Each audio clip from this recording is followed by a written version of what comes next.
Պարոն Ալեքսանյան, իշխանությունը համառորեն շարունակում է հայտարարել, որ ընդդիմադիր թեկնածուները նախկին իշխանության ներկայացուցիչներն են, մինչդեռ այդ ուժերը ասում են, որ իրենք Գյումրիում թեկնածու չեն առաջադրել եւ չեն սատարում, օրինակ այսօր դա վերահաստատեց Լևոն Քոչարյանը հարցին, թե իրենք սատարում են։ Ասած սատարում ենք բոլորին, ովքեր որ ԿՊ-ին չեն միանալու, ով է հայտարարել, որ ԿՊ-ին չի միանալու։ Վարդան Ղուկասյանը, Մարտուն Գրիգորյանը, Ռուբեն Մխիթարյանը, ելով։ Էլի, հա, Քոչյանի մյուս թեվը, Անդրանիկ Թևանյանի թեկնածուն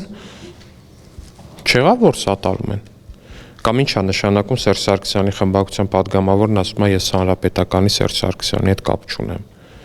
Կամ Վարդան Ղուկասյանը օրը 10 անգամ հավատարմության երթում է տալի Ռոբերտ Քոչարյանին ու կապ չունի Ռոբերտ Քոչարյանի հետ։ Ասաց, որ ինքը իրեն չի աջակցում։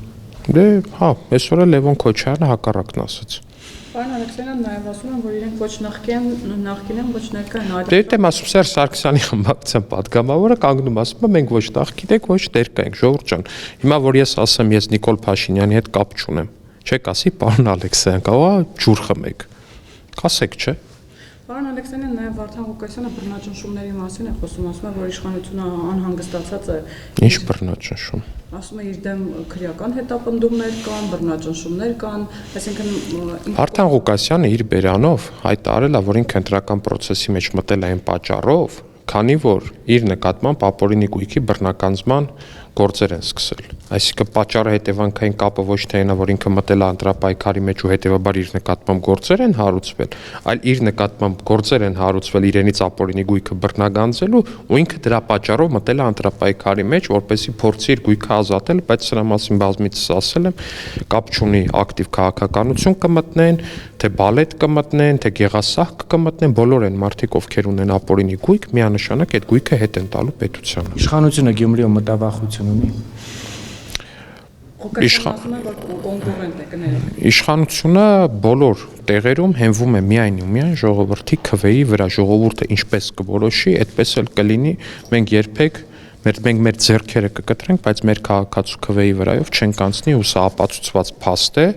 միայն այն փաստը, որ Հայաստանում այս պահին տիմերում 21 կուսակցություն ունի իշխանություն, որոնցից մեկն է ընդամենը քաղաքացիական պայմանագիրը, սա հաստատող փաստ է։ Կան տիմեր, որտեղ մենք հաղթում ենք, այդ տիմերը իհարկե մեծամասնություն են կազմում, կան տիմեր, որտեղ ժողովուրդը այլ ուժի է տեսնում։ Բայց դրանից հետո տեղի ունեցող զարգացումներն այնուամենայնիվ այդ բանի մասին են խոսում։ 21 համայնքից, եթե չեմ սխալվում, Վանաձորի ընտրված համայնքապետի դեմ հարուցված։ Վանաձորի ընտրված համայնքապետ, ինչքան ես գիտեմ, չկա, այնտեղ կա արգելք, Վանաձորում ոչ մի կուսակցություն 50+% չի հավաքել։ Վանաձորում ընտրված համայնքապետ որպես այդպեսին առհասարակ չկա, որտեղ կա դատարանի արգելք, ինչ որ մեկին ընտրելու հետ կապված, որտեղ ընդդիմադիր կուսակցություններից մեկը դիմել է դատարան։ Տեսեք, հանրության մոտ նաև հարց է առաջանում, երբ որ ինչ-որ տեխնացուներ ընդդիմադիր առաջադրվում են, նախկինում նրանց նկատմամբ վերաբերմունք այլ է լինում, բայց երբ ուզում են ընտրապայքարի մեջ մտնել, միանգամից հանում է իշխանությունը իր զենանոցը, էլ թալանչի, էլ կրիմինալ։ Չէ, օրինակ Վարդան Ղուկասյանի նկատմամբ դիֆերանբներ են հացոնել միջև այս ընտրությունը։ Ասենք ամբիոնից վեր են կենում, ամեն օր ասում ենք ինչ պայծառ օր է եւ կեցե Վարդան Ղուկասյանը, թե Ռուբեն Մխիթարյանը կամ Սերժ Սարգսյանի մյուս շրջապատը կամ իր կամ Փեսայի, տենց ամեն օր ասում ենք ես ինչ լավ մարդիկ են։ Չէ, ինչի մասին է խոսքը, ասենք ակնհայտ է, որ երբ որ մարդը մտնում է քաղաքականության մեջ, ընտրապայքարի մեջ, ու ակնհայտ է օրինակ Ռուբեն Մխիթարյանի դեպքում, որ հստակ կուսակցությունը հանրապետական իր համար հանդիպումներ է կազմակերպում, է սա անում, այն անում, լրիվ ակնհայտ է, որ այդ մարդը կոնկրետ քաղաքական ճակատով մասնակցում է ընտրություններին, իսկ այդ քաղաքական ճակատը ունի այն բոլոր թերությունները, որոնք որ ունի, ու դրա մասին չխոսալը ապա քաղաքական հազար ներողություն, տենց չի լինում, էլի։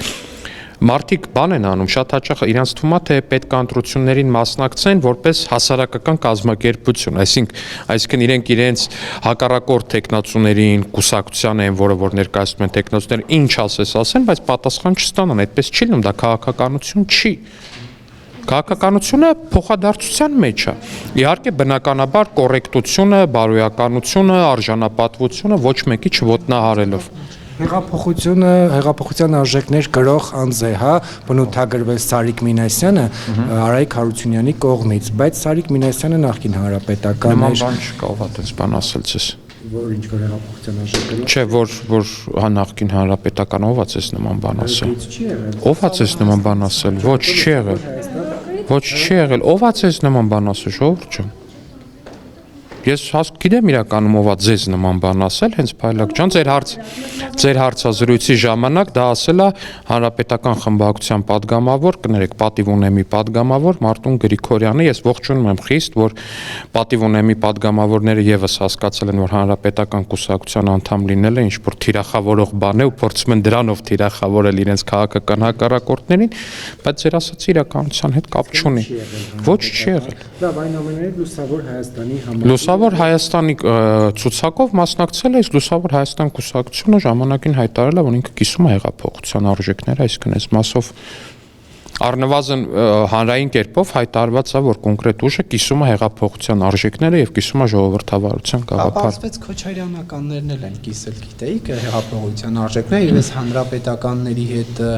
հերակաբանավեճի շրջանակներում պարզվեց, որ Ռոբերտ Քոչարյանի ընտանիքի անդամներ Դե նոր չպարզվեց, այդ ժամանակին ասվում էր, հա 18 թվականին հանրապետության հրապարակում ինձ թվում է այնքան շատ մարդ ա եղել առհասարակ տարբեր օրերի, տարբեր ժամերի, որ խորանան հանրապետականները իրենց падգամավորներին էլ կգտնեն, Քոչարյանականներն էլ որ խորանան իրենց ընտանիքի անդամներին էլ կգտնեն ու այստեղ մեծ հաշվով զարմանալի ոչինչ չկա, որովհետև այ հենց դրա համար է, որ 18 թվականի հեղափոխությունը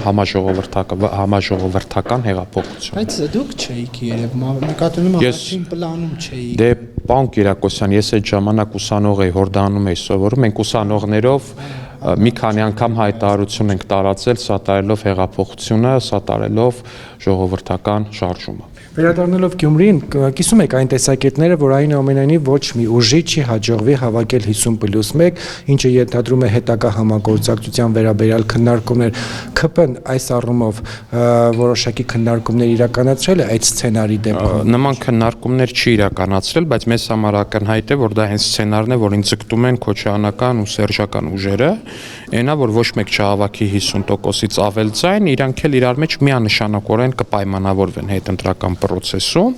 այսինքն նրանց նպատակը մեկն է, որպեսզի իրանք բոլորով միասին, նրանցից ոչ մեկ առանձին վերցրած, իզորու չէ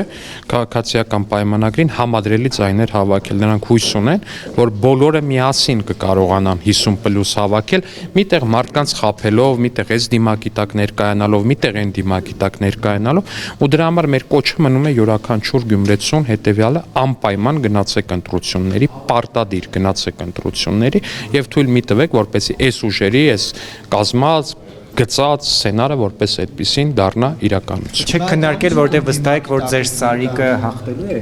Ինչ կներեք։ Չեք քննարկել, որովհետև վստահ եք, որ ձեր սարիկը հաղթելու է։ Չէ, ուղղակի նման քննարկում չենք ունեցել։ Մենք վստահ ենք նրա վրա, որ ժողովրդի քվեն լինելու է հստակ, ժողովրդի քվեն լինելու է ուղիղ, ում ուղված կլինի այդ քվեն, դա էլ անձեռնմխելի է, երբ չի ընդունել ԿՊ-ն, միշտ ընդունել է ԿՊ-ն, բոլորը։ Վալաձորը, կներեք, էլի 1000 ներողություն, ժողովուրդ ջան, հիմա կան էլի քրեական գործերով անցնող քաղաքապետի տեխնացուներ, Գյումրիում էլ կան։ Այդ մարդկանց քրեական գործերը սկսվել են միջև ընտրություններ։ Այդ մարդիկ իմանալով իրենց քրեական գործերի մասին, եկել մտել են ընտրական process-ի մեջ, նույնն է տեղի ունեցել իդեպ Վանաձորում։ Հիմա եթե պարոն Կիրակոսյան,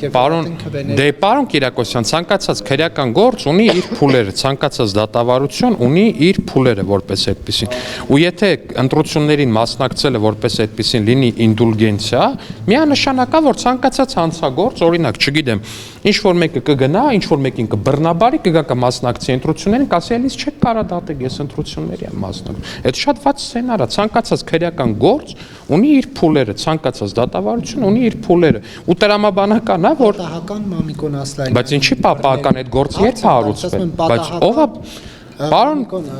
Կիրակոսյան, բնավ պատահաբար չի։ Պարոն Ալեքսանյան, ես ձեր պատասխանները լսում եմ։ Շատ լավ։ Շատ պատահական Մամիկոն Ասլանյանի գործի այդ ազատազրկման փուլը համընկավ արդեն ընտրություններից հետո։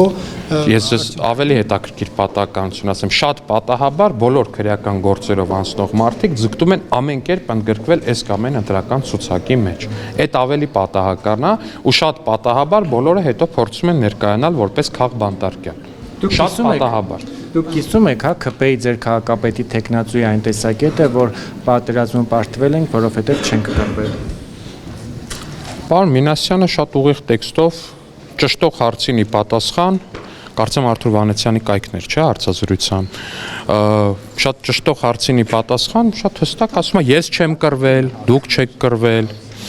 Այս մեկը չի կռվել, այնպես որ միանշանակ է, որ բավականաչափ չենք կռվել, ու միանշանակ է, որ տեղի են ունեցել այնպիսի դեպքեր այդ պատերազմի ընթացքում, որոնք որ